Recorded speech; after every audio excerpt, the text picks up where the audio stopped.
welcome back to Glowing Card Gaming. Why do I sound this enthusiastic? Because I forgot to turn my mic on last stream. Good thing I have good friends in the chat that do tell me, hey, we're getting nothing from your mic. Even though that was a half hour worth of nothing. I am going to be deleting those videos. Let me just give people a chance to come in, because that was 30 minutes of dead air of me mouthing stuff into the camera. My God, what am I doing? You think after all this time I would have a handle on streaming, but it's like I need a team. Like I need a producer and a director and a sound check guy and a video check guy and an editor. It's like I need all these people, and it's just me. So sometimes I forget stuff. Sometimes I, do whatever. Let me just see if anybody. Nope. But I have that guy in my phone, so I am gonna reach out and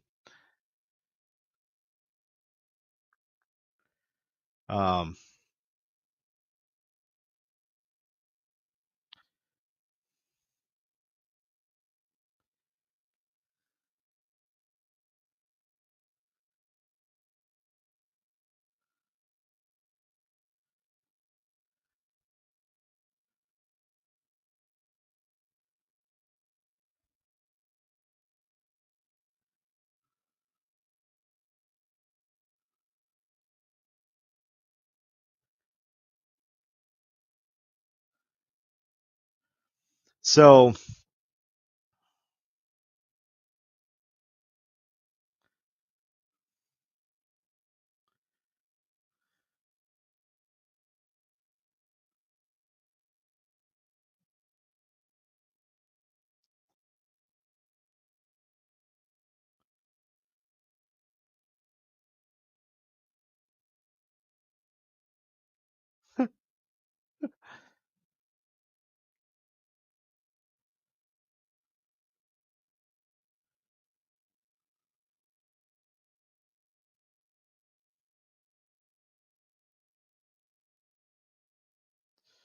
so really, I mean, it wasted a half hour, but overall, those videos are going to be deleted.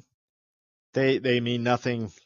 I mean, there's no content on there, so that's why I cut it off, and I'm restarting in now.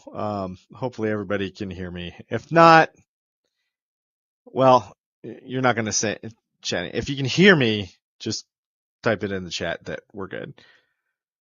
Let me start over and go into what I wanted to say tonight. Occasionally I like to talk sports on this channel. Most of the time it is video games, and I will be playing Indiana Jones and the Great Circle later after this video. But I wanted to talk about Bud Black and the Rockies firing Bud Black, and why it means absolutely nothing to the team. And, I wasn't even going to talk about the Rockies at all this year because they are just so bad. But I have talked about the ownership in previous videos, and that's why I don't think it matters that they fired Bud Black, because I don't think Bud Black was the problem. He might have added to the situation if he's not a great manager, but I think he is. He's a great pitching coach. So having him in there was, I think, beneficial to the team. Thank you for letting me know, Dan. Appreciate that. I don't have, the other thing I didn't do is show the stats and the chat online. There we go. You're on the air with Glowing Card Gaming. Long time streamer, first time talker. So yeah, so I've ranted on the Montforts in older videos, but I don't know if they know how to run a team. I in the last video, I went through the current 40-man starting roster. There are in the starting roster. Let me go back for just a second here. Current 40-man roster. I believe there are.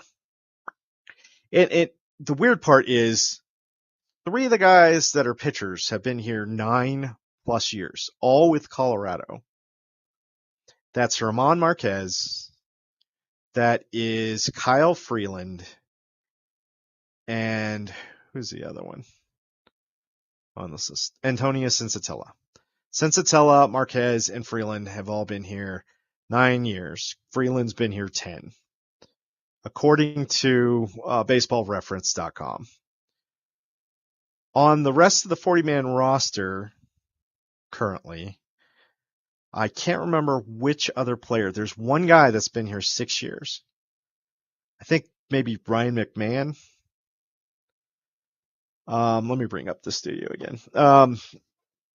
So one of my first main points I want to go over is that the Rockies don't keep players, and especially talented players, long enough to make a difference. They kind of did with the Blake Street Bombers back in the late 90s, early 2000s. That was kind of the exception. And I don't know if the Montforts have ever watched Moneyball, and maybe they should do that. If they haven't seen it, they need to. Somebody should just do Clockwork Orange to them and force them to watch that movie. Because I mean, you're not trying to buy big name players. That's not what you're trying to do. That used to be prior to the 2002 Oakland A's what everybody was trying to do. Now you're trying to buy players that get on base, players that score runs, and really overall what you're trying to do is buy wins. The Colorado Rockies either don't know how to do this or are really bad at it or incapable of doing it. And you've had general managers, CEOs, clubhouse managers, coaches, everybody has come and gone from the franchise. There's been at least 2, if not 3, 4, 5 man turnovers, meaning there's been really like 5 generations in that front office and on the field. And for the players on the field, not a good look. It's kind of like you're a college team because most of the players have been there as many years as they would have been in college, and then they're shipped off somewhere else. You're trading them, and then you're getting new guys that, I mean, I've never seen, well, I won't say never, but it's been few and far between when you bring in somebody newer for less money that actually plays better on this team. It just doesn't, that isn't the way it works. And it seems like that's what they do all the time. They don't know how to run a baseball club. They know how to build a bar on top of their stadium. They don't know how to run a Major League Baseball club. They just don't. And you know, it's not that they're not willing to spend the money. There have been a few years where they've spent, I think the team salary was somewhere in the neighborhood of about 170, 180 million, which made them, I think, 12th overall in the league in spending. Currently, they have 122 million, 122.5 million, which makes them 21st overall in the majors.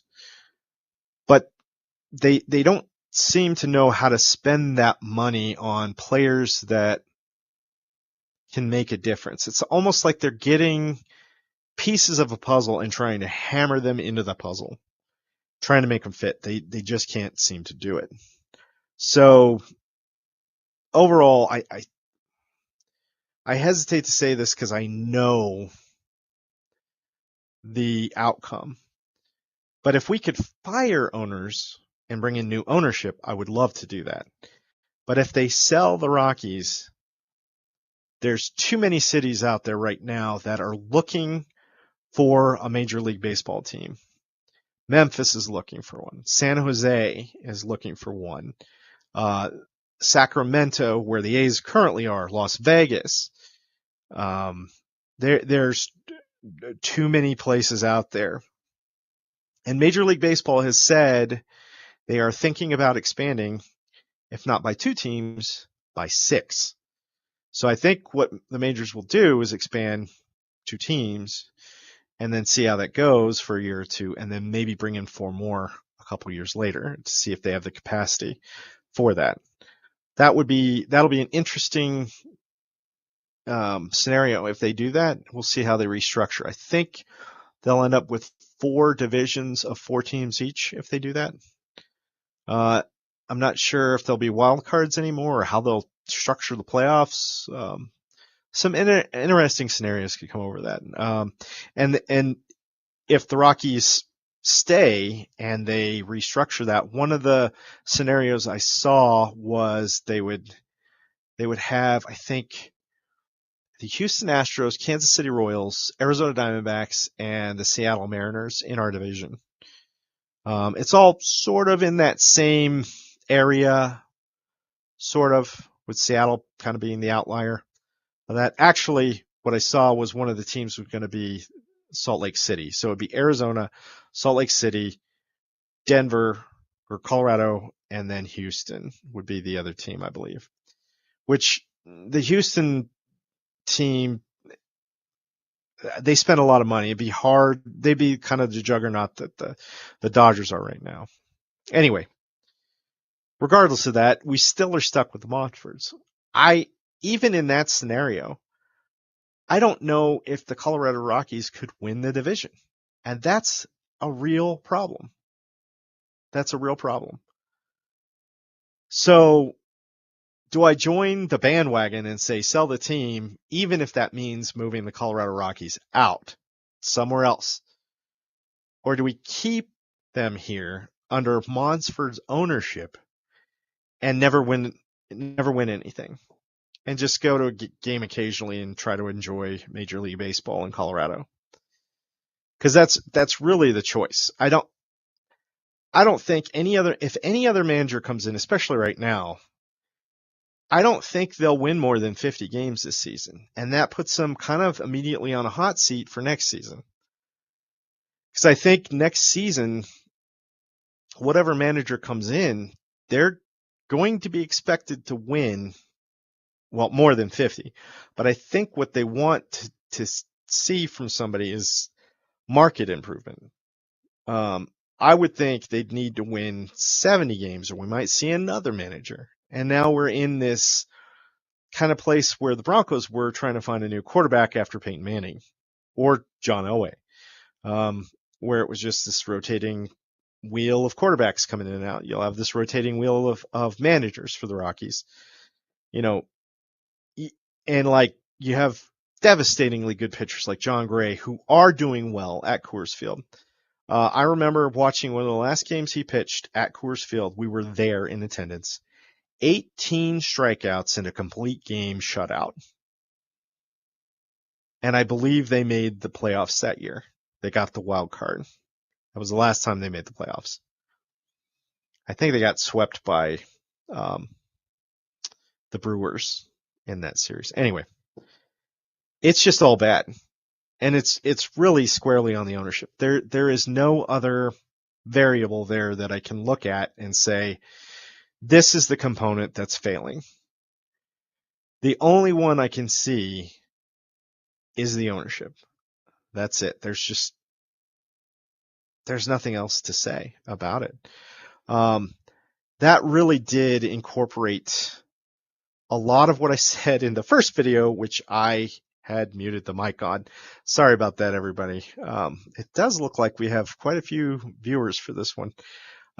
I did notice one of my previous videos where I was ranting about the Monsfords for a different reason. but just because they were bad ownership. Be sure to check out that one. Since Bud Black got fired, that video has picked up more viewership. I know the Rockies are an anomaly. Everybody wants to know more. They want to know what the deal is. Well, that's the deal. There's nothing magical. There's nothing, there's no superstition here. There's nothing that I can tell you out of the ordinary.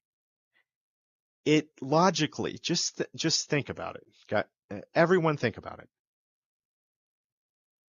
It's the ownership. It's the ownership. Plain and simple.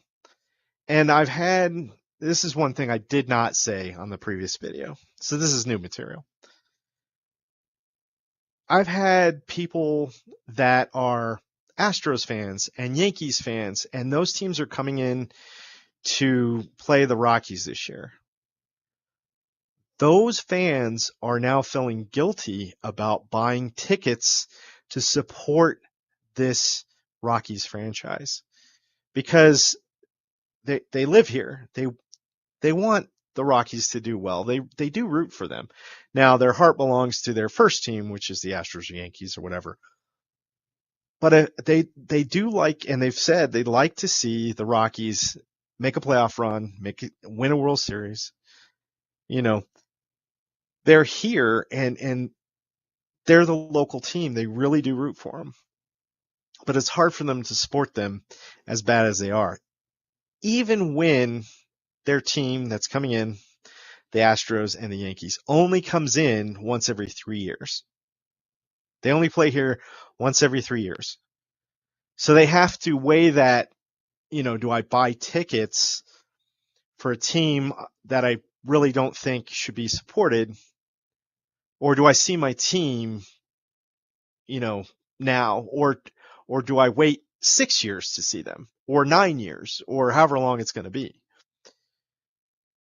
So for even the foreign fan base, it's getting really difficult for them to support the Rockies and buy tickets and go view games and that type of thing. So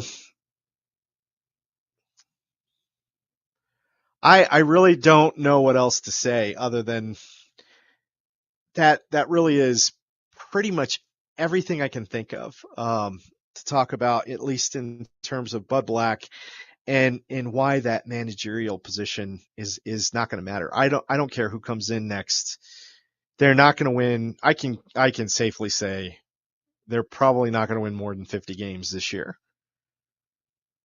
I hesitate to say this, but there's been times where I'm like, I'm fairly sure if I were in Vegas and I bet the house, I would win. I would bet the house that the Rockies do not win more than 50 games this year. And for a manager to come in, I mean, yes, they might be a hungry manager looking for that first opportunity, but do you really want to take the reins of this team under this ownership to do that? And what about next year? Do you think you could win 70 games next year? Or is it a stepping stone? Like, you win more than 50 games, you win 60 games, and you're expecting to be fired, but you already have another job lined up in Milwaukee or somewhere like that. Detroit.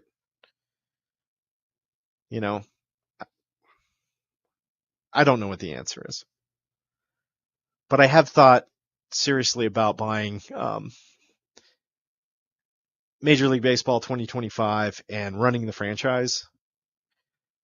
I mean, last year would have been a better example of it than this year. I mean, anybody is going to run that team and it's going to do better than these Rockies. There's just no way that if I got that game just to run the team, that I would win more than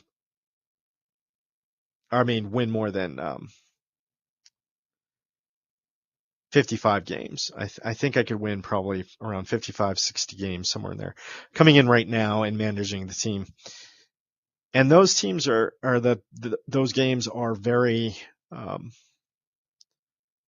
very realistic anymore in terms of stats and players and the win losses and stuff. Not that you could simulate it in such a way you could go to Vegas and just rock the betting lines and everything and just crush it. But I think it's an interesting concept. I might do that for the gaming part of this channel, and kind of do a little mix of the sports and the video game stuff. But realistically, that maybe I'll do that next season, because I mean, definitely this year I'm going to be running the team. There's just no other way. Now, if they were around 70 wins or something like that, that'd be more of a challenge. I think that would be more of a challenge. But I mean, they're on pace to win 42 games this year or something like that, the lowest ever in Major League Baseball history. So, yeah, not a challenge. Not a challenge. So I'm not going to do that.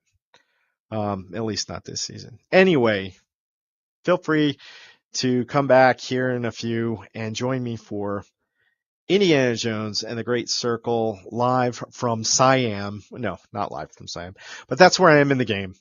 Siam. We're going to go back to that, and I'll play for an hour and a half, 2 hours, somewhere around there. And then that'll be the end of the streaming for tonight. But I wanted to get this one in and just let everybody know my thoughts on Bud Black, since the Rockies videos I'd put out earlier were starting to get more views. So I thought I'd put out something new. And this video has some meaning and is a little meaningful. The Rockies firing Bud Black has no meaning and is not meaningful in the least. So it does nothing for the Rockies. Not one thing. So bring on the next sap that's going to coach or manage the Rockies, and we'll enjoy it next year. All right. Thank you guys for listening, and be sure to like, subscribe, share, and especially hit that notification button so you know when I go live. Thank you guys one last time, and everybody, until next time, be good to each other. I'll see you shortly.